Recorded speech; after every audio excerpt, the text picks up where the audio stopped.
अस्सलाम वालेकुम नाज़रीन, खबरनामे में आपका इस्तकबाल है। मैं हूं अब्दुल मुग़नी सिद्दीकी।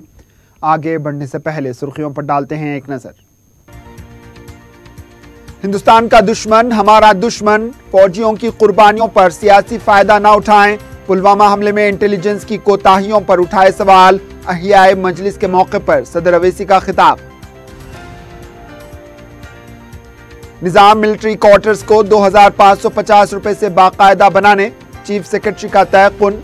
मिलिट्री इलाकों में फौज की हरासानी और दीगर मसाइल पर बैरिस्टर अवैसी की नुमाइंदगी।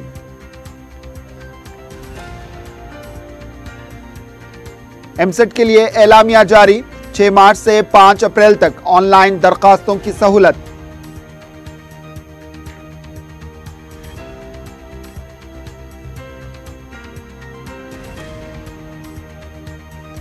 अजीमतर बलदिया हैदराबाद स्टैंडिंग काउंसिल का लीगल एडवाइजर सत्यनारायणा रिश्वत लेते हुए रंगे हाथों गिरफ्तार।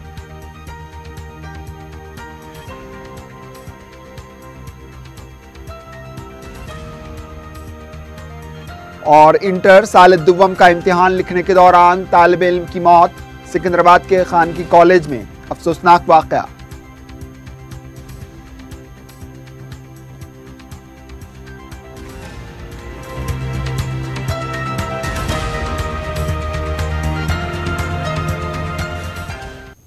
सुर्खियां आपने देखी, अब पेश है खबरों की तफसील। सदर मजलिस बैरिस्टर असदुद्दीन अवैसी ने मुल्क की सलामती, फौज की कुर्बानियों और विंग कमांडर अभिनंदन की बहादुरी पर सियासत करने वालों को खबरदार किया। उनका कहना था कि अगर मुल्क के बहादुर फौजियों की कुर्बानियों और उनकी तस्वीर को लेकर फायदा उठाने की कोशिश की गई तो वो इंतखाबी ज़ाब्ते अखलाक के हुदूद में रहकर मुंह तोड़ जवाब दें। इन्होंने कहा कि जो हिंदुस्तान का दुश्मन वो हमारा दुश्मन, जो हिंदुस्तान में दहशतगर्दी करेगा वो हमारा दुश्मन। मोदी हुकूमत सिफारती सतह पर पूरी तरह से नाकाम हो चुकी है। पुलवामा दहशतगर्द हमले के मामले में इंटेलिजेंस नाकाम साबित हुई, किसी के खिलाफ कार्रवाई नहीं की गई। इंटेलिजेंस की नाकामी और कोताही के लिए कौन जिम्मेदार है? अहियाए मजलिस इत्तेहादुल मुस्लिमीन के 61 साल की तकमील के मौके पर दारुस्सलाम में मुनक्किदा अजीमुश्शान जलसे से खिताब करते हुए सदर मजलिस बैरिस्टर असदुद्दीन अवैसी ने सवाल किया कि पुलवामा दहशतगर्द हमले के दौरान इंटेलिजेंस की नाकामी और कोताही के जिम्मेदार कितने ओहदेदारों को बरतरफ किया गया। सदर मजलिस ने पाकिस्तान की कैद से एयरफोर्स के पायलट अभिनंदन की वापसी पर इत्मीनान का इजहार किया। उनका कहना था कि एक बहादुर पायलट सही सलामत वापस आया है। बैरिस्टर अवैसी ने कहा कि पुलवामा हमले के बाद हिंदुस्तानी फौज की कार्रवाई का हम खैर मकदम करते हैं, लेकिन इन्होंने सवाल किया कि 12 दिन तक खामोशी क्यों इख्तियार की गई। बैरिस्टर अवैसी ने जैश मोहम्मद के सरबराह मसूद अजहर से मुताल्लिक पाकिस्तान के वजीर खारजा शाह महमूद कुरैशी की वजाहत को मज़ाहिका खैज़ करार दिया।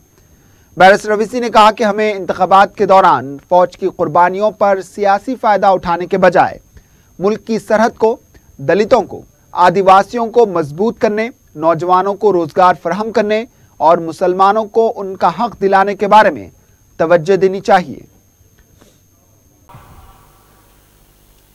अल्हम्दुलिल्लाह, अल्लाह का बड़ा शुक्र है कि कल विंग कमांडर अभिनंदन साहब वापिस आ गए। हम तमाम को इत्मीनान हुआ। हम दिल की गहराइयों से हिंदुस्तान के तमाम हिंदुस्तानियों ने इत्मीनान की सांस ली कि हमारे इस वतन का बेटा, एक बहादुर पायलट, सरजमीन हिंदुस्तान पर वापस सही सलामत वापस आ गया। मगर अब हुकूमत से पूछना चाह रहे हैं, वजीर आजम से पूछना चाह रहा हूं पूरे इखलास के साथ, बगैर कोई सियासत करे। हिंदुस्तान के वजीर आजम, आपने भी देखा होगा वो सुसाइड बॉम्बर का वीडियो जिसने 40 सीआरपीएफ के जवानों को खत्म किया। उसका भी वीडियो मैं देखा तो उसके अतराफ जो 2 बंदूक रखी हुई है, उमूमन यह होता है कि वहां के लड़के छीन लिए, आर्मी से, सीआरपीएफ से तो हथियार इस्तेमाल करते, ये तो फैक्ट है। मगर उसके पास जो हथियार था वो अमेरिकन मेड है। हिंदुस्तान के वजीर आजम जरा मालूम तो करा लेते ये अमेरिकन हथियार कहां से आया। उसने अपने वीडियो में बात कह रहा है, उसके अतराफ जो हथियार है, जो बंदूक है, अमेरिकन है। अब कहां से आई जरा मालूम तो कराइए। हम हिंदुस्तान के वजीर आजम से पूछना चाह रहे, जरा ये तो बताइए, ये इंटेलिजेंस फेलियर है, सारा मुल्क मानता है, तो किसके खिलाफ एक्शन लिया अभी तक आप? कैसे पहले 200 किलो बोले, अब 25 या 30 जो भी है, RDX कैसे आया? पहले टीवी पर आया कि SUV, अब मालूम हुआ मारुति। मगर कौन जिम्मेदार है इसका? कैसे RDX पहुंचा? आपने कितने ऑफिसरों को बरतरफ किया? आपके कितने मिनिस्टर इस्तीफा दिए? आपने इनका इस्तीफा लिया। डिप्लोमेटिक फेलियर है। चीन को हमने झूला झुलाया, अहमदाबाद में प्राइम मिनिस्टर ने खुद बिठा के झूला झुलाया उनको। झुझू झक्का, झुझू झक्का,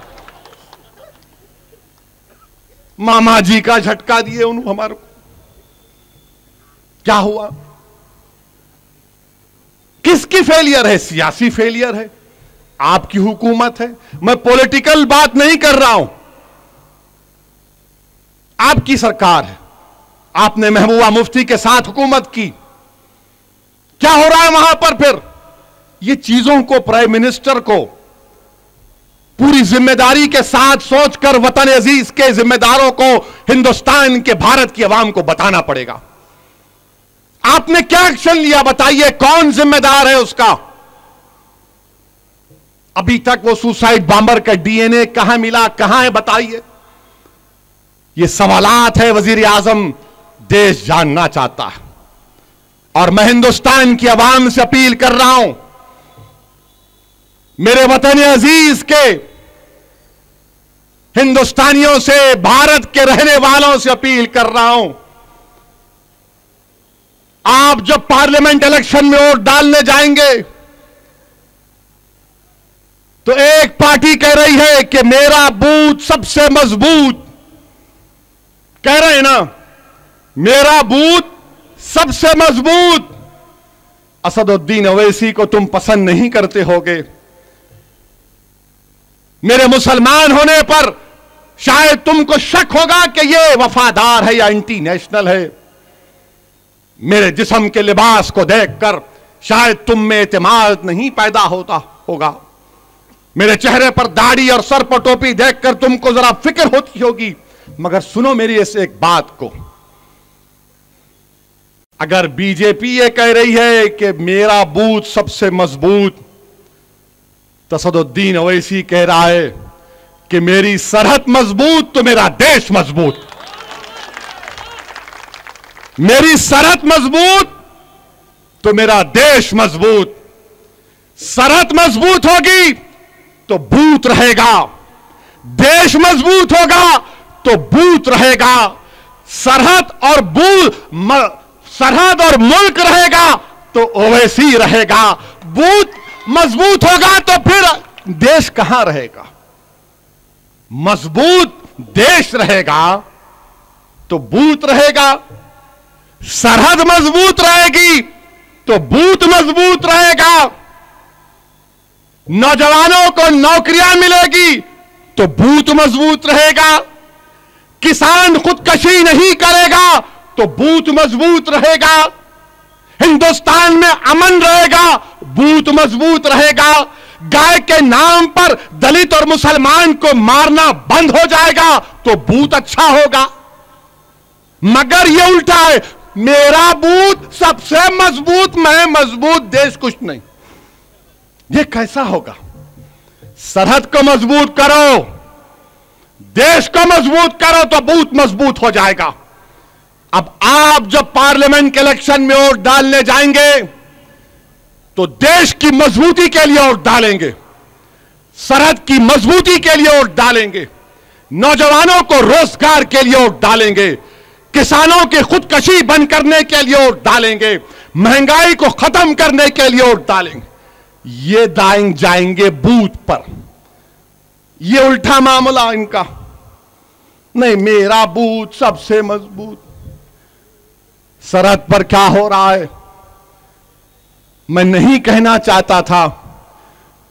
पार्लियामेंट में सवाल का जवाब दिया गया कि 2018 में हिंदुस्तान के 100 आर्मी सीआरपीएफ के सिपाहियों ने खुदकुशी कर ली। क्यों की? इसकी वजूहात हमको जानना पड़ेगा। क्यों की? मेरे भाई, ये चीजें हैं। अब हिंदुस्तान के वजीर आजम तो राजस्थान में जलसा कर रहे थे, तो जो हमारे सिपाही मारे गए उनकी तस्वीर उनके जलसे में पीछे थी। मुझे समझ में नहीं आया।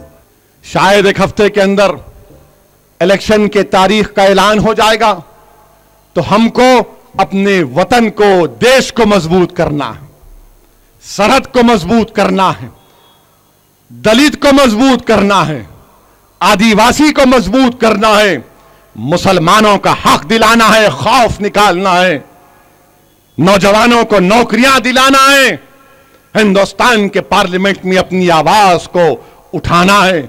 ये चीजों पर, ये इश्यूज पर मुझे पूरा यकीन है कि हमारा देश और हमारे वतन अजीज के लोग इन इश्यूज पर वोट डालेंगे। और अगर कोई सियासी पार्टी हिंदुस्तान के उन बहादुर सिपाहियों की कुर्बानियों को के ऊपर वोट का मुतालबा करेगी, तो याद रखो, अगर तुम वो दरवाजा खोलोगे तो फिर मैं अपनी जबान को लगाम नहीं दूंगा। मैं इतना बोलूंगा, इलेक्शन कोड ऑफ कंडक्ट के दायरे में रहकर बोलूंगा कि तुम्हारे कान पक जाएंगे। तुमको आदत हो चुकी है वो कांग्रेस के लोगों के गानों को सुनने की, वो ऑर्केस्ट्रा गजल पढ़ते। हम सच्चाई को बयान करते हैं, और जब सच्चाई को बयान करना शुरू कर देंगे, अगर तुम ऐसा करोगे तो तुम्हारे लिए बहुत तकलीफ होगी, बहुत तकलीफ होगी तुमको। सदर मजलिस बैरिस्टर असदुद्दीन अवीसी ने मुजव्वज़ा लोकसभा इंतखाबात में हैदराबाद की बावकार नशिस्त पर मजलिस को रिकॉर्ड अक्सरियत से कामयाब बनाने की अपील की है। बैरिस्टर अवीसी ने कहा कि हैदराबाद की लोकसभा की नशिस्त गरीबों और मजलूमों की आवाज़ और दलितों की पहचान बन चुकी है। इन्होंने कहा कि हम कलीमे की बुनियाद पर मुत्तहिद रहें और फ़िरक़ाबंदी से गुरेज करें। सदर मजलिस ने इशारा दिया कि आंध्रा में YSRCP की तायद की जाएगी। बैरिस्टर अवीसी ने कहा कि तेलंगाना से कांग्रेस और बीजेपी का सफाया कर दिया जाएगा। उन्होंने ये भी कहा कि बुज़दिली से जिंदगी नहीं बढ़ती, मजलूमों का साथ देने से जिंदगी खत्म नहीं होती। हक के लिए काम करें और जमहूरियत को मजबूत करें। बैरिस्टर अवीसी ने कहा कि आज हमें दोबारा ये अहद करना है कि हम अपनी जमात को मजबूत करेंगे और बुजुर्गों के अधूरे ख्वाबों को पूरा करेंगे। इससे पहले बैरिस्टर अवीसी ने दारुस्सलाम में पार्टी परचम लहराया। मजलिसी अरकान मुक़न्नना, कॉरपोरेटर्स और कारकुनों की कसीर तादाद इस मौके पर मौजूद थी।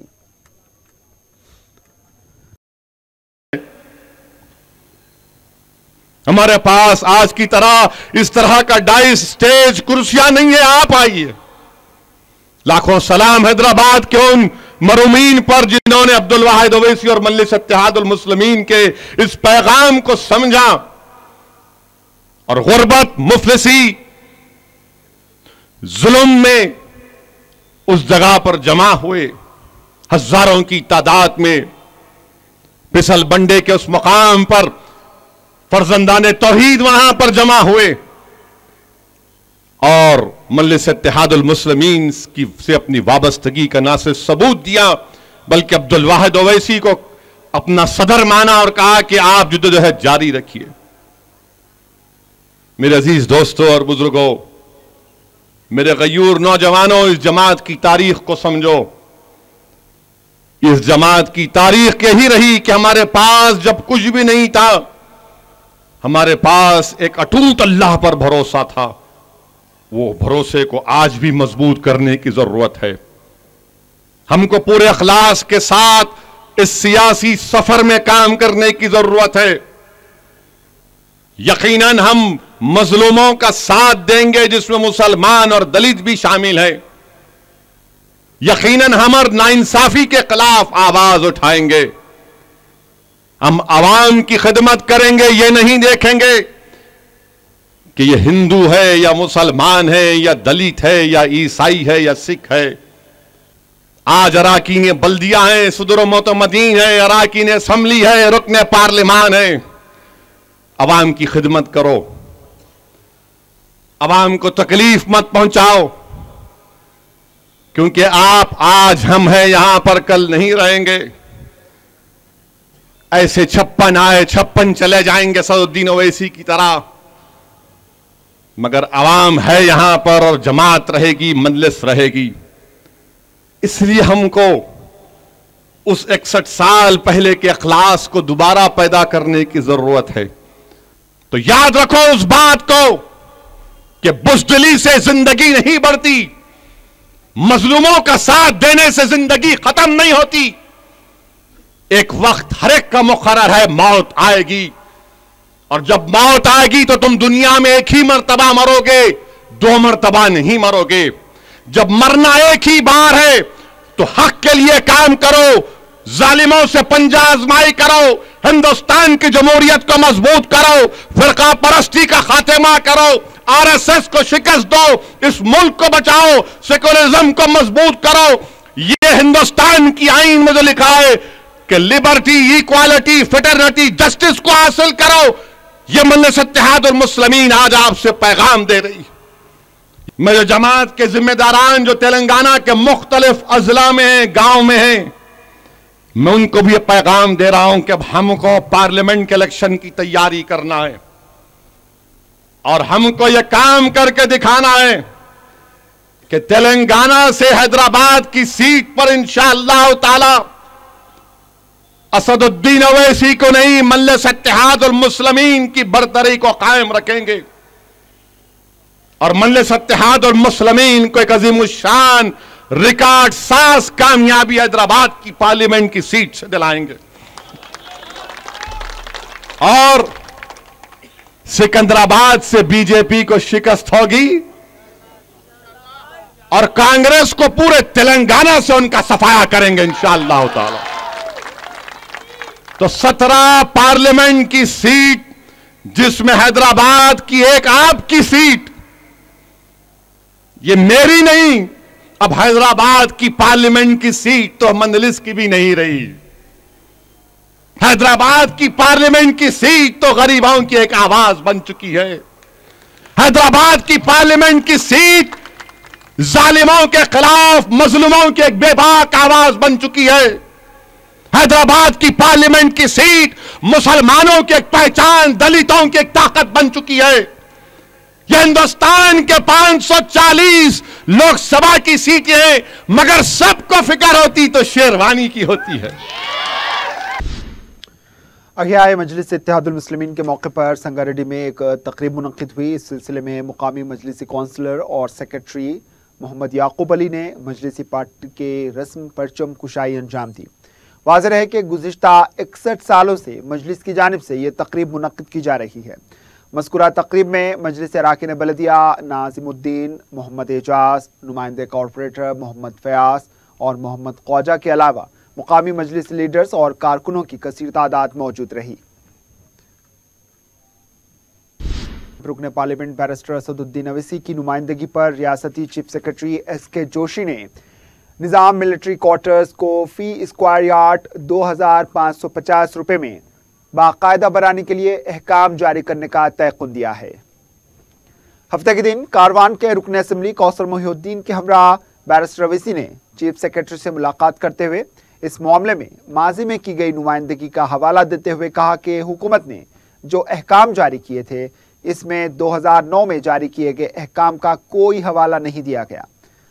उस वक्त की हुकूमत ने निज़ाम मिलिट्री क्वार्टर्स को बाकायदा बनाने के लिए 2550 रुपये की कीमत का तयन करते हुए अहकाम जारी किए थे, जिस पर चीफ सेक्रेटरी ने तयक़ुन दिया कि इस सिलसिले में नए अहकाम जारी किए जाएंगे। इसके अलावा बैरिस्टर अवैसी ने मोहम्मदी लाइन और दूसरे मिलिट्री इलाकों में फौज की जानिब से की जाने वाली हरासानियों से भी चीफ सेक्रेटरी को वाकिफ करवाया। शेखपेट नाले के 18 करोड़ रुपए के काम मिलिट्री एरिया में किए गए थे। इसके बावजूद मिलिट्री इलाके से नाले का रुख मोड़ दिया गया, जिसकी वजह से आवाम को काफी मुश्किलात का सामना है। चीफ सेक्रेटरी ने इस मामले में फौज के हुक्काम से बातचीत का तयक़ुन दिया है।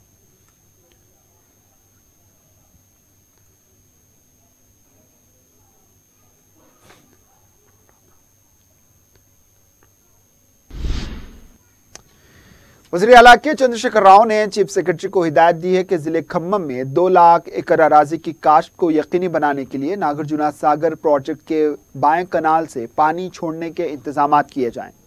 खम्मम हल्के के सत्तुपल्ली के रुकन असम्बली एस वेंकट वीरैया की दरख्वास्त पर वज़ीर आला ने यह फैसला लिया है।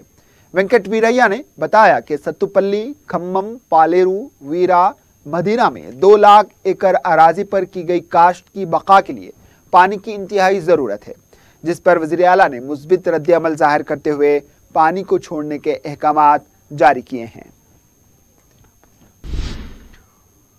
मजालिसी मुकामी कोटे के तहत कौंसिल इंतखाबात के लिए टीआरएस उम्मीदवार MS प्रभाकर ने अपना पर्चे नामजदगी दाखिल कर दिया। इससे पहले असम्बली अहाते में रियासती वजीर श्रीनिवास यादव, मजलिस के रुकन कौंसिल अमीनुल हसन जाफरी और दूसरे कॉरपोरेटर्स ने गन पार्क पहुंचकर तेलंगाना के जहदकारों को खिराज पेश किया और फिर वहां से GHMC दफ्तर पहुंचकर MS प्रभाकर ने अपना पर्चे नामजदगी दाखिल किया।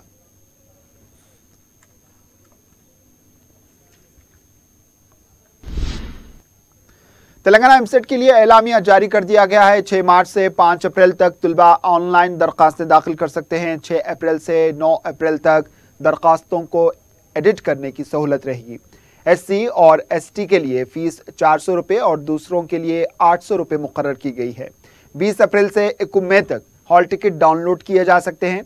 3, 4 और 5 मई को इंजीनियरिंग जुमरे का इम्तिहान होगा। 8 और 9 मई को एग्रीकल्चर और फार्मा के लिए इम्तिहान मुनक्किद होंगे।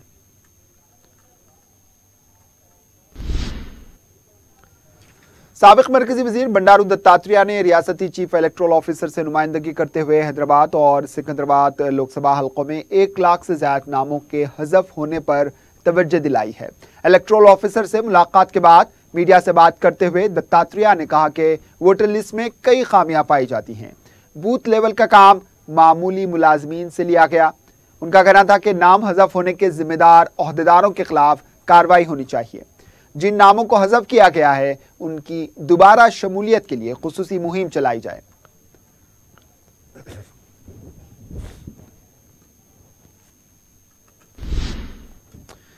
रियासती अक़लियती कमीशन में ज़ेर इल्तवा दरखास्तों पर ओहदेदारों की तलबी और मसाइल की यकसोई के लिए कमीशन के चेयरमैन मोहम्मद कमरुद्दीन ने मुतल्लिका ओहदेदारों को हिदायत दी है। अक़लियती कमीशन में हफ्ते को चूड़ी बाजार कब्रिस्तान पर हो रहे नाजायज कब्जों के खिलाफ दाखिल की गई दरखास्तों के बशमूल दीगर 4 दरखास्तों पर समाअत की गई। मोहम्मद कमरुद्दीन ने मुतल्लिका ओहदेदारों को तलब करते हुए इस सिलसिले में जरूरी हिदायतें दी।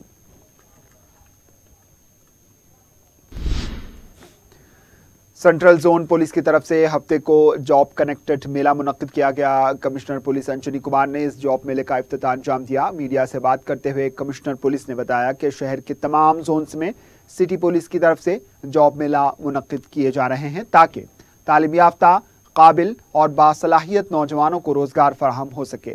इन्होंने बताया कि आज हुए जॉब मेले में तकरीबन 30 ता 35 कंपनियों ने हिस्सा लिया और तकरीबन 3000 उम्मीदवारों ने अपने नामों का रजिस्ट्रेशन करवाया। कमिश्नर पुलिस ने बताया कि शहर में इस तरह के और भी जॉब मेले मुनक्किद किए जाएंगे ताकि नौजवानों को रोजगार हासिल हो सके।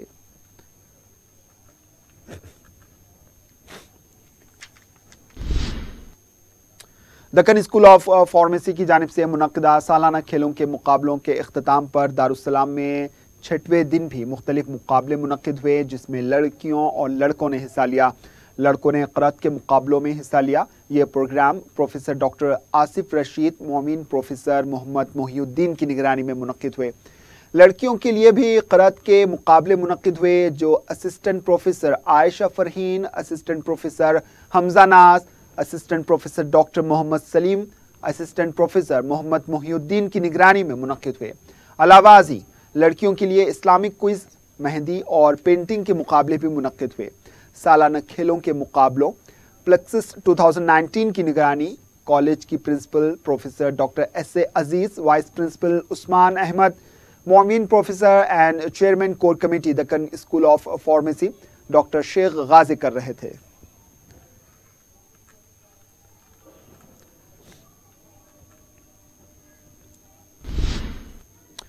हैदराबाद में महकूमा इंसदाद रिश्वत ने अजीम तर बल्दिया हैदराबाद स्टैंडिंग काउंसिल के लीगल एडवाइजर सत्यनारायण को गिरफ्तार कर लिया। बताया गया है कि प्रॉपर्टी टैक्स म्यूटेशन के सिलसिले में सत्यनारायण ने एक शख्स से 1,60,000 रुपए की रिश्वत तलब की थी। शिकायत मिलने पर एसीबी के ओहदेदारों ने जाल बिछाकर सत्यनारायण को गिरफ्तार कर लिया। एसीबी के ओहदेदारों ने बताया कि श्याम कुमार नामी शख्स से सत्यनारायण ने यह रिश्वत तलब की थी। रकम लेने के लिए जब सत्यनारायण कुत्तापेट के पास आए थे और वो अपनी गाड़ी में जब रिश्वत की रकम वसूल कर रहे थे, उसी वक्त उन्हें गिरफ्तार कर लिया गया।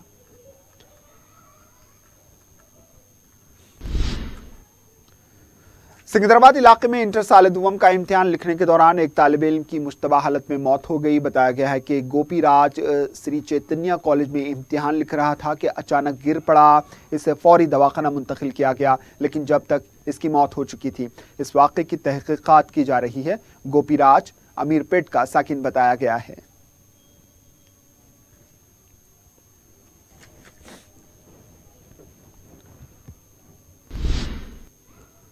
आखिर में सुर्खियों पर एक और नजर।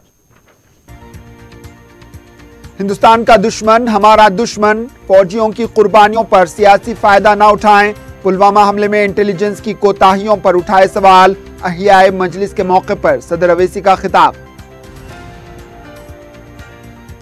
निजाम मिलिट्री क्वार्टर्स को 2,550 रुपए से बाकायदा बनाने चीफ सेक्रेटरी का तयक़ुन।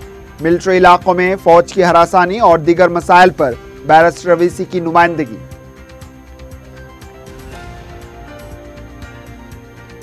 एमसेट के लिए एलामिया जारी, 6 मार्च से 5 अप्रैल तक ऑनलाइन दरखास्तों की सहूलत।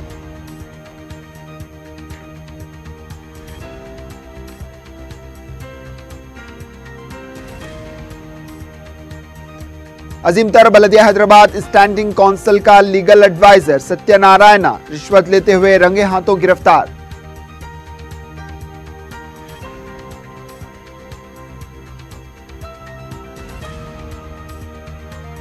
और इंटर साल दुवम का इम्तिहान लिखने के दौरान तालिब इल्म की मौत। सिकंदराबाद के खानगी कॉलेज में अफसोसनाक वाक़या।